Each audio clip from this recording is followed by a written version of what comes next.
The holographic display aboard the HMS Resilient cast an ethereal blue glow across Captain Sarah Chen's face as she studied the mysterious signal.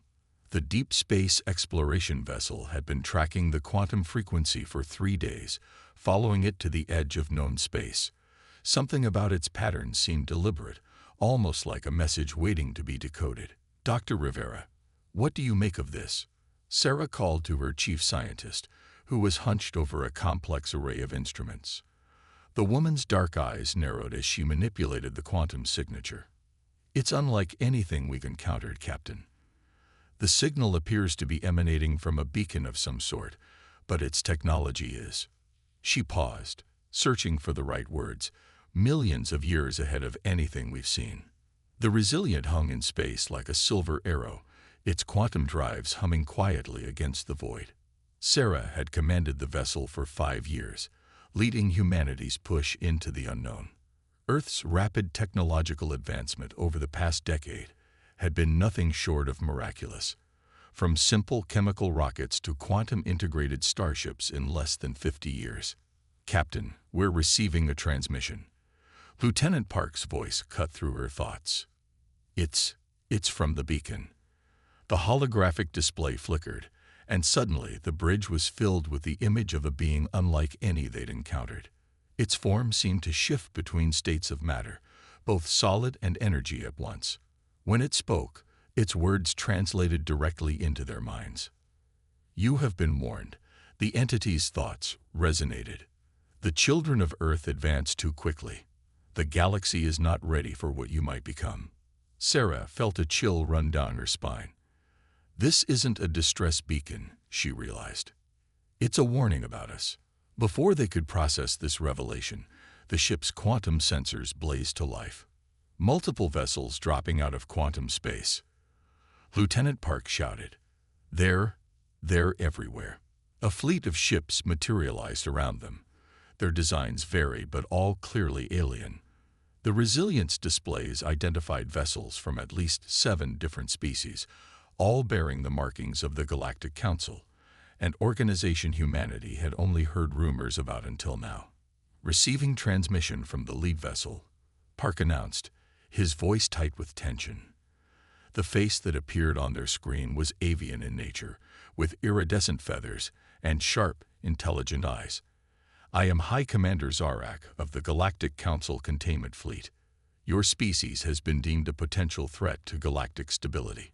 You will cease all technological advancement and return to your solar system immediately." Sarah's jaw tightened. After centuries of dreaming about the stars, humanity had finally reached them, only to be told to go home and forget everything they'd learned. "High Commander," she replied, keeping her voice steady, "with all due respect, you cannot expect an entire species to simply stop growing, stop learning. You do not understand." Zarak's feathers bristled. "Your kind has achieved in decades what takes most species millennia. The beacon you've discovered was placed here by the precursors themselves, warning of a species that could either elevate the galaxy or destroy it.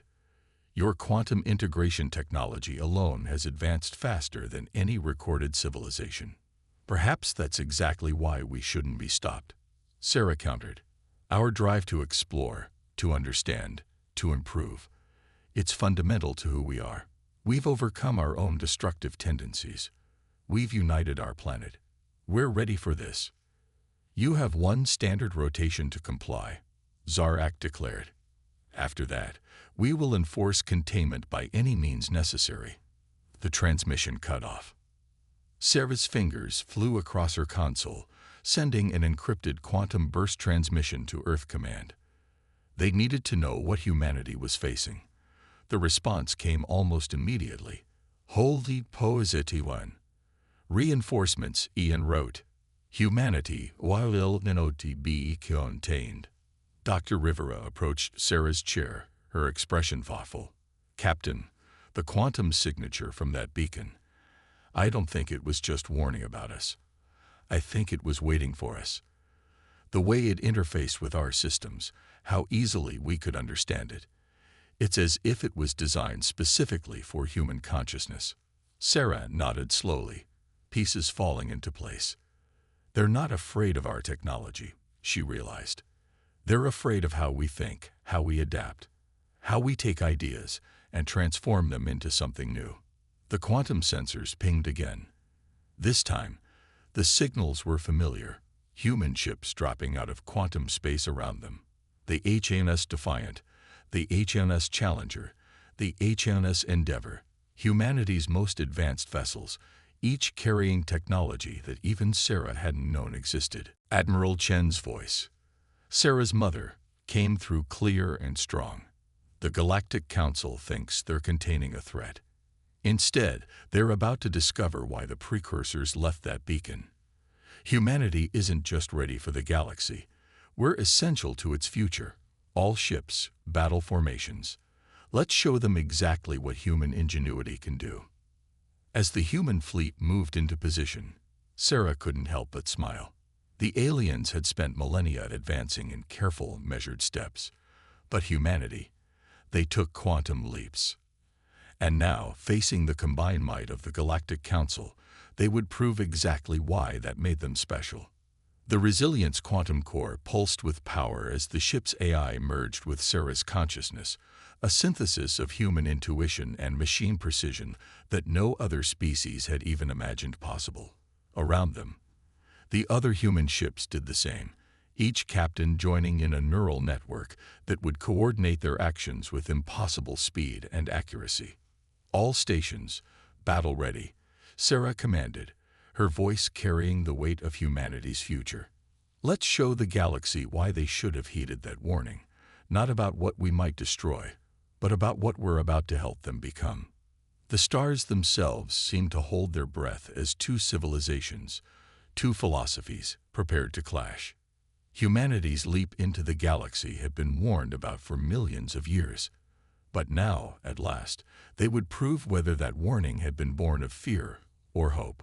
Commander Elena Rodriguez stood at the helm of the HMS Hyperion, watching the Galactic Council's containment fleet spread across the starfield before her. Their formation was textbook perfect, if your textbooks were millions of years old. She smiled slightly, knowing what was about to unfold. They're launching their final warning. Lieutenant Marcus Kim reported from his station. Standard ultimatum package. Submit or be subdued. Elena's dark eyes reflected the holographic tactical display floating before her. The alien fleet had arranged itself in a classic encirclement pattern, their ships representing the peak of conventional space warfare technology. Each vessel bristled with weapons that could reduce a planet to ash. By any normal metric, humanity was hopelessly outgunned. Send our response, Elena commanded. The message was short. We choose neither. The Hyperion's quantum core hummed to life, its energy resonating with Elena's neural implant. Around her, the bridge crew experienced the same sensation, the ship becoming an extension of their collective consciousness. It was a level of integration that had horrified the first alien observers who discovered it. The merger of organic minds with quantum computing wasn't just unprecedented. It had been deemed impossible by every known species. Multiple energy signatures, Marcus announced. They're powering weapons. The first salvos from the alien fleet were spectacular, beams of concentrated plasma and graviton torpedoes that could tear through conventional shields like paper. But the human ships weren't where they had been when the aliens fired. The quantum-integrated neural networks had predicted the attack patterns microseconds before they manifested, allowing the ships to shift position with impossible precision. Launch the ECHO drones, Elena ordered. From the Hyperion's hull, swarms of small crystalline devices emerged. The alien sensors would register them as debris, right until the moment they'd activated. High Commander Zarek's voice crackled across the command channel. What manner of deception is this? Your vessels cannot move with such speed. You're right, Elena responded calmly. By your understanding of physics, we can't. That's what makes this interesting.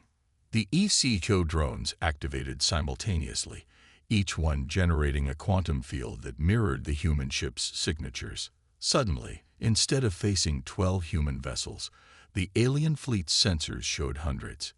Each reflection was indistinguishable from the real ships, and each moved with the same impossible precision. Impossible. Zarek's composure cracked. No species can achieve such integration of organic and artificial systems. The neural load alone would drive any known species insane. Elena finished for him. Except humans. We don't just adapt to technology, High Commander. We evolve with it. The Hyperion's tactical display highlighted weak points in the alien formation, gaps that wouldn't exist for more than microseconds. But microseconds were all they needed. The human fleet moved as one, their quantum-enhanced reactions allowing them to exploit vulnerabilities that traditional combat computers couldn't even detect. The first alien vessel to fall was a Meridian-class dreadnought. It never saw the attack coming. The Hyperion and two other ships executed a maneuver that the aliens' tactical computers dismissed as suicidal, diving through a graviton wave that should have torn them apart. Instead, the human ships used the wave's energy to amplify their weapons, their quantum shields adapting to the strain in real time. Their fleet is attempting to regroup, Marcus reported. They're falling back to secondary positions. Elena nodded. They're starting to understand. But understanding isn't enough.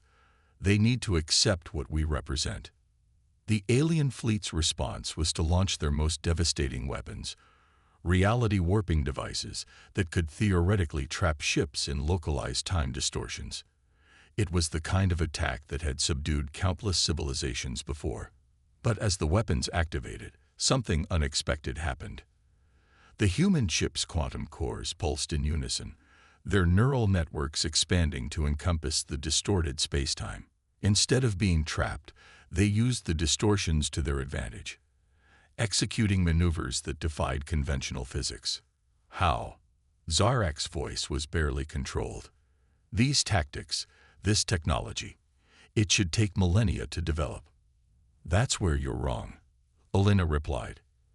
You see advancement as a linear progression, each step building carefully on the last. Humans, we take quantum leaps. We see possibilities where others see limitations. The neural integration that horror strikes you. We saw it as the next natural step in human evolution. The battle continued, but it was becoming increasingly one-sided. The human fleet moved with unprecedented coordination, their actions guided by a synthesis of human intuition and quantum computing that made their responses appear prescient.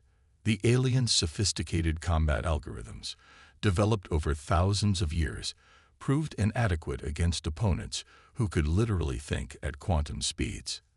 They're targeting our quantum cores, Marcus warned, attempting to disrupt our neural networks. Elena smiled. Let them try. Show them what happens when you push humans to their limits. The alien attack struck home, but instead of disrupting the human ship systems, it triggered something unexpected. The quantum cores adapted, their frequencies shifting in ways that shouldn't have been possible.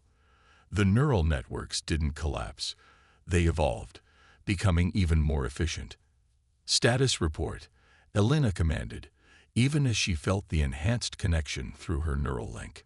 Quantum core efficiency increased by 23%, Marcus reported, his voice filled with wonder. The attack actually helped us optimize our systems.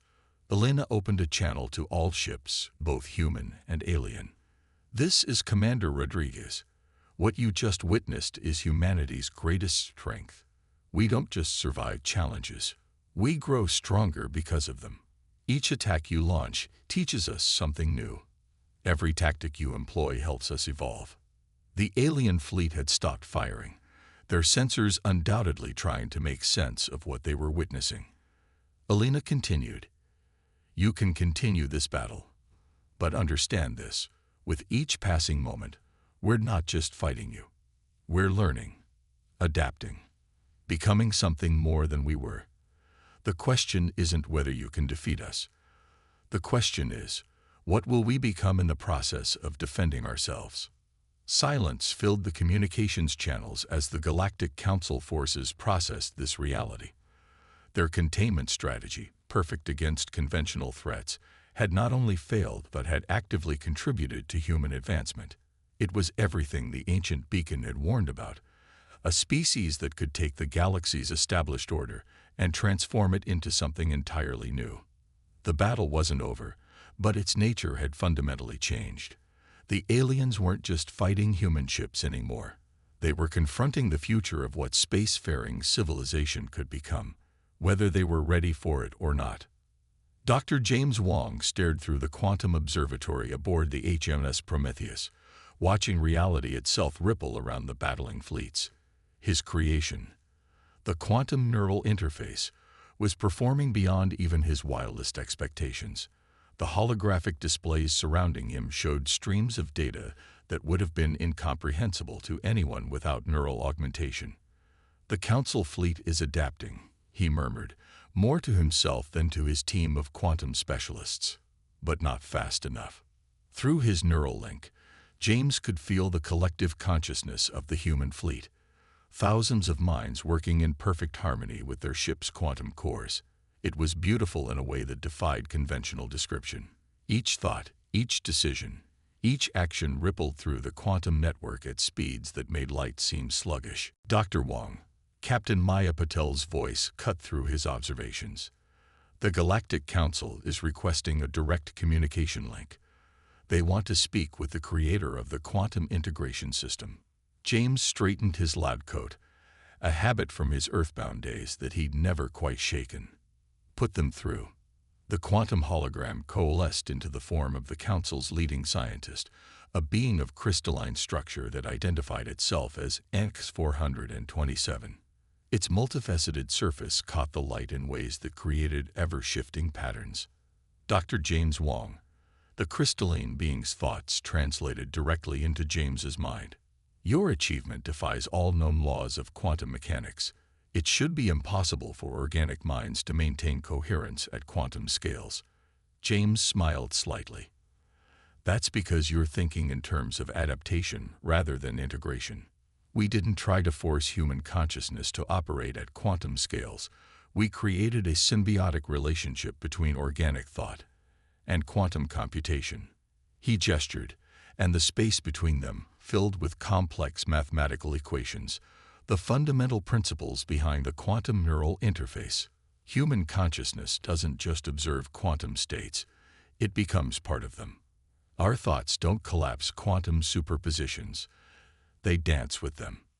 But the computational load, X427's crystalline structure flickered with what James interpreted as agitation. The human brain should not be capable of processing quantum information at this scale. "That's where you're wrong," James replied. "The human brain doesn't process the quantum information, it flows with it. We discovered that consciousness itself exists partially in quantum space. We didn't have to create something new. We just had to unlock what was already there." Through the quantum observatory, James could see the battle continuing to unfold. Human ships moved with impossible grace, their actions guided by the combined intuition of their crews and the precise calculations of their quantum cores. Each maneuver was perfect not because it was calculated, but because it was felt. "Watch," James said, directing X427's attention to a particular squadron. "These ships aren't just responding to threats, they're responding to possibilities. The quantum network allows them to perceive probable futures and react to them before they manifest." The alien scientists' consciousness radiated disbelief as they watched a human squadron execute a maneuver that seemed to bend space itself. "This level of coordination, it should drive your species mad. The quantum uncertainty alone is exactly what makes it work," James interrupted. "Humans thrive on uncertainty. We don't just tolerate it, we embrace it. Our consciousness naturally exists in a state of quantum superposition, multiple thoughts, possibilities, and potentials all existing simultaneously." He brought up another display, showing the neural patterns of a linked crew. "We didn't have to force our minds to handle quantum uncertainty because we already lived in it. Every decision, every choice, every moment of imagination. They're all quantum events. We just had to learn how to speak the language our minds were already using." The battle around them had taken on a new dimension. The Council fleet's attacks were becoming increasingly desperate as they realized that traditional warfare was useless against an enemy that could react to attacks before they were launched. But the energy requirements, ANX 427 began, are minimal. James completed the thought. Because we're not forcing anything. The quantum cores don't power our consciousness. They amplify what's already there. It's like learning to swim with the quantum tide rather than trying to control it. Through his neural link, James felt a surge of excitement from the fleet. The quantum network was evolving again, adapting to the Council's latest tactics before they were even fully implemented. It was beautiful to watch, human intuition and quantum computation dancing together in perfect harmony. Your species, ANX 427's thoughts carried a mix of fear and awe. You're not just using quantum technology. You're becoming something new. James nodded solemnly. That's what the ancient beacon was trying to tell you. Humanity isn't a threat because of our weapons or our ships. We're a catalyst for change because we don't see boundaries between organic and artificial, between classical and quantum. We see possibilities. The Quantum Observatory's displays showed more Council ships arriving, but their tactics were already outdated. The human fleet's quantum network had evolved beyond the need for conventional combat. Each ship moved like a thought, each action guided by a perfect synthesis of human creativity and quantum precision. The question isn't whether your containment fleet can stop us, James said softly. The question is whether the galaxy is ready for what happens when humanity shares this gift with others. Because that's what we do. We don't just advance ourselves. We lift others with us. ANX 427's crystalline form shimmered with what might have been understanding. The beacon. It wasn't a warning about destruction. No, James agreed. It was a signal pointing to the next stage of galactic evolution. Humanity isn't a threat to the old order. We're the bridge to something new, something that combines the best of organic life with the infinite possibilities of quantum reality. As if to emphasize his point, the human fleet executed a maneuver that momentarily merged their quantum fields, creating a display of coherence that defied conventional physics. It wasn't just a show of force. It was a demonstration of what was possible when consciousness and quantum reality danced as one. Admiral Kavex of the Galactic Council stood motionless on the bridge of the Eternal Vigilance, his scaled hands clasped behind his back as he watched the battle unfold. What had begun as a simple containment operation had evolved into something that would reshape galactic civilization forever. Admiral, his second-in-command, Sub-Commander Rax, approached with a data crystal. We've completed our analysis of the human vessels. It's unprecedented. Kavex took the crystal, interfacing it directly with his neural augments. The data that flooded his consciousness made his heart skip a beat. The humans hadn't just advanced. They had taken technologies from across the galaxy and transformed them into something entirely new. "Show me the temporal comparison," he commanded. A holographic display materialized, showing the technological progression of various species. Most followed a predictable linear path. Centuries to master faster than light travel, millennia to understand quantum mechanics, eons to achieve neural integration. Then there was humanity's line, shooting upward at an impossible angle. "They're not just fast learners," Kavex muttered. "They're evolutionary accelerants." The battle around them proved his point. The human fleet moved with impossible precision, their ships somehow incorporating technologies that should have been incompatible. He recognized elements from the ancient precursors, bits of Zig's theory engineering, even some quantum fold theory that his own species had pioneered, all seamlessly integrated and improved upon. "Sir, we're detecting unusual energy signatures from their fleet," Rax reported. "They appear to be evolving their technology in real time." Kavex zoomed in on one of the human vessels. Its hull seemed to pulse with living energy, quantum fields rippling in patterns that defied conventional physics. As he watched, the ship adapted to a barrage of antimatter torpedoes, not by defending against them, but by somehow incorporating their energy into its own systems. "Open a channel to the HMS Prometheus," he ordered. "I need to understand what we're facing." The communication link established, and K-Vex found himself face to face with Dr. James Wong and Captain Maya Patel. The humans looked remarkably calm for a species that had just upended galactic order. "Admiral K-Vex," Maya acknowledged. "Have you come to discuss terms?" "I've come to understand," he replied. "Your ships, they're not just using technology, they're transforming it." "How?" Dr. Wong stepped forward, his eyes alight with enthusiasm despite the ongoing battle. "It's actually quite simple, Admiral. While other species see technology as something to master, we see it as something to collaborate with. Our quantum integration doesn't just allow us to use technology. It allows us to communicate with it, to grow with it."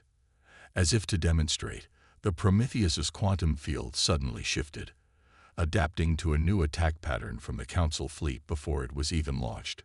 K-Vex watched in amazement as the human ships seemed to dance through space, their movements guided by both machine precision and organic intuition. "You've found technologies from across the galaxy," K-Vex observed. "Ancient ruins, abandoned outposts." "Yes," Maya confirmed, "but finding them wasn't the breakthrough. Understanding them wasn't even the breakthrough. The breakthrough was realizing that each piece of technology wasn't just a tool, it was a perspective, a different way of seeing the universe." Through his neural link, K-Vex could feel the growing unease among his fleet commanders.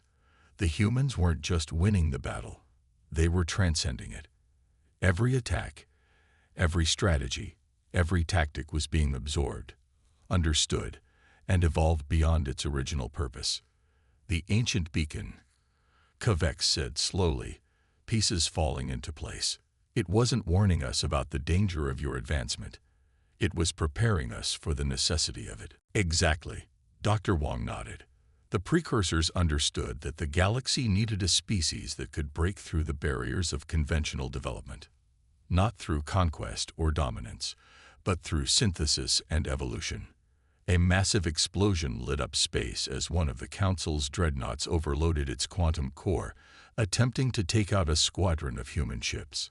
Instead of destroying them, the explosion seemed to feed into their quantum fields, making them stronger. "Your fleet's quantum cores," K-Vex observed. "They're not just processing information. They're processing possibility itself." "Now you're beginning to understand," Maya smiled. "Every piece of technology you use against us becomes part of our evolution. Every strategy you employ teaches us something new. We're not just fighting a battle, Admiral. We're participating in the galaxy's next great leap forward." K-Vex watched as his fleet's most advanced weapons and defenses were rendered obsolete not through destruction, but through transformation. The humans weren't destroying their technology. They were elevating it, showing it new ways to exist and function. "The Council's greatest fear," he said quietly, "was that humanity would destroy what we've built over millions of years. But that's not what's happening at all, is it?" "No," Dr. Wong confirmed. "We're not here to tear down what you've built. We're here to help it grow into something more. The quantum integration technology that powers our ships. It can be adapted to any species willing to embrace evolution rather than fear it." A new alert caught K-Vex's attention. More human ships arriving through quantum space. But these were different, incorporating elements of Council technology that had been transformed and improved upon in ways he hadn't thought possible. "Admiral," Rax interrupted urgently, "the human fleet. They're offering to share their quantum integration protocols. They're inviting us to join them in the network." K-Vex felt the weight of millennia of cosmic history bearing down on this moment. The Council had sought to contain humanity to preserve galactic order. Instead, they had discovered that humanity was the key to the galaxy's next phase of existence. "Perhaps," he said finally, "it's time for the Council to evolve as well." The Great Hall of the Galactic Council chamber stretched toward the stars, its crystalline walls reflecting the light of 1,000 suns. 3 months had passed since the battle that had changed everything. Captain Sarah Chen stood before the assembled representatives of over 500 species, her quantum neural interface humming in harmony with the ancient architecture around her. "The precursors left us a message," she began, her voice carrying across the vast chamber. "Not just in the beacon we discovered, but in the very fabric of space-time itself. They knew that someday, a species would emerge that could see the quantum threads binding all things together." The assembled aliens watched in fascination as the chamber's holographic systems activated, showing the battle that had transformed their understanding. Human ships danced through space, their quantum fields interacting with reality in ways that had seemed impossible just months ago. High Commander Zarak, now a staunch advocate for human integration, stepped forward. "When we first encountered humanity, we saw their rapid advancement as a threat to galactic stability. We were wrong. They were the key to unlocking the next stage of our collective evolution." Dr. James Wong joined Sarah at the podium, his presence amplified through the quantum network that now connected willing species across the galaxy. "The quantum integration technology was never meant to be a weapon," he explained. "It's a bridge, a way for organic consciousness to reach its full potential in harmony with the quantum nature of reality itself." The chamber filled with murmurs as representatives experienced firsthand the possibilities flowing through the quantum network. Species that had been stalemated by technological barriers for millennia were suddenly seeing new paths forward. But the advancement comes with responsibility. Sarah continued. "The precursors understood that raw power wasn't enough. They waited for a species that would use this gift not for dominance, but for elevation. That's why humanity's path was different. We didn't just climb the technological ladder, we reimagined what the ladder could be." Admiral Kovacs, who had become one of the first council members to fully embrace the quantum integration, stepped into the circle of light. "I have seen firsthand what happens when we stop fearing advancement and start embracing evolution. The human approach to technology isn't just faster, it's fundamentally different. They don't seek to control, they seek to understand and grow." The holographic display shifted, showing the transformation that had begun spreading across the galaxy. Ships of various species now incorporated quantum integration technology, each adapted to their unique physiologies and ways of thinking. The rigid hierarchy of technological advancement that had dominated galactic society for millions of years was dissolving, replaced by a new paradigm of collaborative evolution. The ancient beacon, Dr. Wong explained, was more than a warning or a message. It was a test. The precursors needed to know that the species who found it would understand that power isn't about control, it's about potential. About seeing the quantum possibilities in every moment and choosing the path that lifts all of us higher. Commander Elena Rodriguez, her consciousness linked to the quantum network, added her voice to the discussion. "Every species brings something unique to the network. The Zizek's theory's understanding of temporal mechanics, the crystalline consciousness of the Enx collective, the quantum engineering of the Vextal, all of it becomes part of a greater whole when viewed through the lens of quantum integration." The chamber's energy shifted as understanding rippled through the assembled representatives. They weren't just witnessing a technological revolution. They were participating in the emergence of a new form of galactic civilization. "But this is just the beginning," Sarah said, her voice filled with quiet certainty. "The quantum network shows us possibilities that none of us could see alone.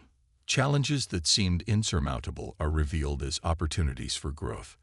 Problems that plagued our civilizations for millennia now have solutions that were always there, waiting to be discovered." The holographic display showed a new image. The combined fleets of multiple species working together, their ships moving in harmony through quantum space.